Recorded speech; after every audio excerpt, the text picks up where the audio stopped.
Attention, tout le monde à l'écoute. Bonjour à tous, bienvenue sur le plateau de Festicoulisses, en direct de l'Espace Alia pour l'édition 2012. Aujourd'hui, nous avons le grand plaisir d'accueillir Isabelle Alonso. Bonjour Isabelle. Bonjour. Vraiment très heureux de vous avoir sur ce plateau. Et nous avons été voir le spectacle et on va en parler tout de suite et ensuite on échangera un petit peu ensemble. D'accord. Voilà, bonjour Isabelle Alonso. Bonjour. Merci d'être sur le plateau de Festi TV avec nous.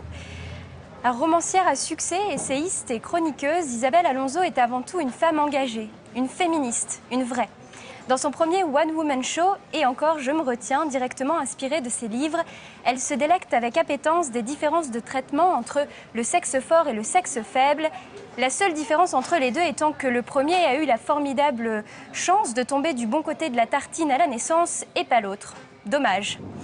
Le spectacle s'ouvre sur une salle de conférence. En habit d'orateur, Isabelle Alonso. Elle a un brin d'Anne Roumanoff dans l'attitude et dans le sourire, qui se fait nier souvent pour mimer la naïveté des femmes, comme devant le mythe du prince charmant. Mais la comédienne s'affirme dans un style bien à elle. Le texte est recherché, le vocabulaire débridé. Elle nous prend la main dans cette conférence dédiée à des questions que l'on ne se pose peut-être pas, mais auxquelles elle propose de nous répondre quand même. Et c'est exact.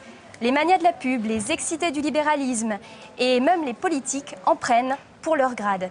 Isabelle Alonso s'essaie même à des imitations de Nicolas Sarkozy ou même de Ségolène Royal. Aussi à un remaniement historique quand elle décide de nous raconter sa version à elle de l'affaire DSK. Dans un style mordant, piquant et affirmé, elle met les pieds dans le plat d'un machisme ambiant. On pouffe, on rit bien volontiers, à gorge déployée, jaune aussi parfois, devant des vérités qui dérangent et que la comédienne pointe, toujours avec justesse. Et tout y passe. Ça va des absurdités de la langue française aux expressions convenues, en passant par des conventions sociales erronées, dont celle bien connue qui fait qu'une femme seule et avec de multiples compagnons est une femme facile, et qu'un homme beau et seul aux multiples conquêtes est un mâle, un vrai. Et pour résumer, et encore Je me retiens est une vraie patate chaude à découvrir. Chroniqueuse à la radio et à la télé, Isabelle Alonso, on a l'impression que vous sortez enfin de votre carcan pour vous exprimer sur votre point de vue de femme et de féministe. Ça fait du bien. Vous prenez de l'assurance au fur et à mesure que se déroule le spectacle et vous vous amusez clairement sur scène pour un public à la fois composé d'hommes et de femmes. D'ailleurs, je me posais cette question-là. Comment vous expliquez que vous ayez autant de succès auprès des hommes que des femmes ? Bon, parce que je crois que d'abord ça les fait rire, que les hommes ont le sens de la dérision et qu'ils sont bien contents de savoir ce qu'on pense vraiment, quoi. Et comme c'est pas du tout un discours anti-mec, absolument pas, mais c'est un discours où on se marre un petit peu, quoi. Et puis ça les fait beaucoup rire, ça fait plus rire les hommes que les femmes quand je me moque des hommes. On a l'impression que certaines femmes n'osent pas trop se lancer, elles restent un peu sur la réserve et tout, alors que les mecs, voilà, ils y vont franchement, quoi. Ça les fait marrer. Et j'en suis bien contente. Tout à l'heure, je vous ai vu un petit peu tiquer quand on a fait une allusion à notre humoriste. C'est-à-dire qu'Anne Roumanoff, ça me surprend vachement qu'on me dise ça, parce que je vois pas, en dehors du fait que j'aime bien le rouge. Mais autrement, d'abord, c'est une vraie comédienne, elle a 20 ans de carrière, enfin vraiment, voilà.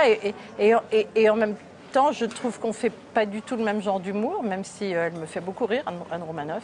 Mais enfin voilà, ça m'a un peu étonnée, mais... Alors c'était pas une comparaison au niveau de l'humour, c'était beaucoup plus dans la gestuelle et dans le sourire en fait. Ça me surprend encore plus, voilà. Le sourire. Oui, dans le sourire, dans la façon dont vous amenez en fait les choses. Eh bien, mais au niveau j'en du accepte texte, l'augure, hein, c'est plutôt bon signe.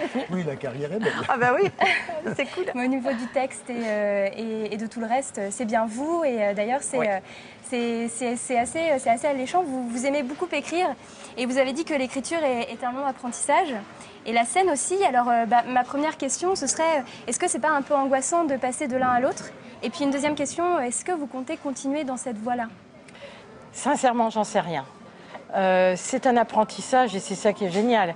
Avoir une vie dans laquelle d'un seul coup on vous propose de faire des choses que vous n'avez jamais fait, ou des gens qui sont dans leur domaine vous accueillent comme on m'a accueilli au Petit Héberto à Paris, comme on est en train de m'accueillir ici, alors que moi au départ je ne suis pas de ce monde-là, je trouve ça extrêmement chanceux pour moi, quoi. Donc on me le propose, moi je viens. J'y vais à fond, et puis si ça marche, tant mieux. Si ça marche pas, je ferai autre chose. C'est pas mon vrai métier, c'est l'écriture, et j'adore écrire. Mais la scène, c'est exactement l'activité la plus complémentaire qui soit avec l'écriture, qui est toujours assez solitaire, assez isolée, on est confronté à soi-même, et puis voilà, faut y aller, quoi.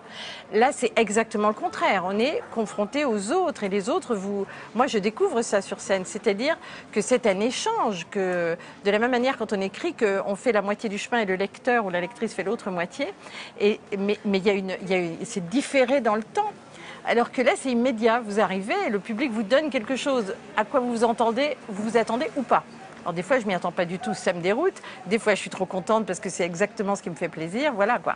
Et c'est cette espèce de ping-pong qui est fabuleux à apprendre, à apprivoiser, à découvrir, quoi. Parce que moi, j'arrive comme ça, c'est juste que je suis contente d'être là, quoi. Donc, j'espère que les gens sont contents de venir me voir. Et comment ce projet est né? Vous savez comment c'est dans la vie, c'est une accumulation de coïncidences, de hasards, de rencontres, de conversations, Voilà. Un beau jour, quelqu'un dit, en l'occurrence Caroline Loeb, me dit un jour, mais fais-le toi-même. Parce qu'on disait, oui, ça serait pas mal, ces textes sur scène. Il faudrait trouver une comédienne, une autre comédienne, machin. Les comédiennes ne sont jamais disponibles. Et un jour, elle m'a dit, allez, maintenant tu t'y colles. Et je me suis dit, pourquoi pas, j'y vais, allons-y. En fait, ça m'a fait plaisir qu'elle me dise ça. Et voilà. Cette expérience aussi d'Avignon. Ah ben là, en plus, je débarque. Moi, j'étais venue une fois seulement en tant que spectatrice. J'étais restée très peu de temps. Donc là, ça fait une semaine que je suis là. J'étais là avant que ça commence. Et j'assiste à cette incroyable débordement d'énergie de toutes ces centaines de petites initiatives qui ont mûri à tous les coins de la France et tout. Et puis maintenant, d'un seul coup, ils arrivent tous au milieu.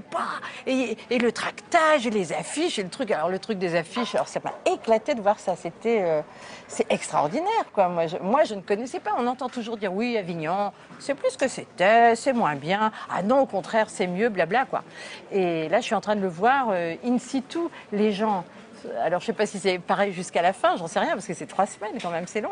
Mais les gens ont l'air contents, il fait un temps génial, enfin bon. Et vous y participez, vous, à tout ce folklore, affichage, tractage, tout ça? J'essaye. Oui. Je ne m'auto-tracte pas, parce que ça fait un peu genre, oui, c'est bien moi.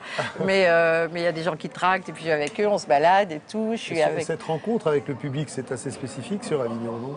C'est spécifique parce que, en fait, le fait d'avoir fait de la télévision vous donne une espèce de proximité incroyable avec les gens. Hein. C'est-à-dire, vous êtes dans leur salon, vous êtes à eux. Hein. Voilà.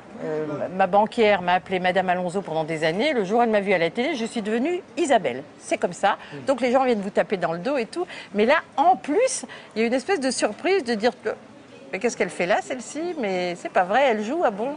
Voilà, ça c'est. Oui, mais alors, qu'est-ce que vous faites là exactement? Eh ben, je suis au collège de la Salle tous les jours à 17h30 et j'essaye d'y aller à fond. C'est une expérience incroyable. Et justement, pour revenir au titre de votre spectacle, qui est aussi inspiré du titre de votre livre, et encore je me retiens, on se demande vraiment qu'est-ce qui manque, qu'est-ce que vous attendez pour vous lâcher vraiment? J'attends de savoir le faire, j'attends de m'autoriser à le faire, j'attends de me sentir dans une vraie légitimité. J'arrive avec toute l'humilité possible parce que je trouve que ça serait un peu irrespectueux que de débarquer comme ça en ayant l'impression d'avoir tout découvert. Et voilà, je découvre des tas de choses petit à petit, je découvre ce que c'est que d'être sur scène. C'est quelque chose de tout à fait incroyable. Il y a des tas de choses que j'ignorais complètement et que je découvre, donc voilà. Donc si ça continue, ça sera génial. Si ça continue pas, ça restera comme quelque chose, voilà, une découverte. C'est bien, enfin, moi je le prends comme un cadeau, hein. C'en est un, hein, vraiment.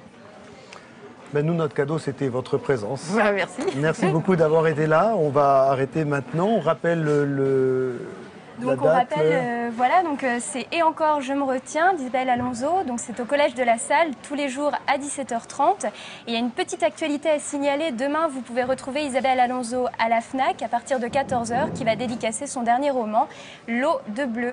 Roman à l'eau de bleu. Le roman à l'eau de bleu, voilà exactement. Merci Isabelle Alonso. Merci à vous. Merci beaucoup, merci Isabelle, merci de nous avoir suivis, merci de nous suivre encore sur festi.tv et surtout n'hésitez pas à activer votre notre Facebook. Vous savez que c'est comme ça qu'on pourra développer petit à petit cette activité. Et c'est très important sur ce festival de pouvoir aussi accueillir des personnalités comme Isabelle. Et merci de nous en donner l'occasion. À très bientôt.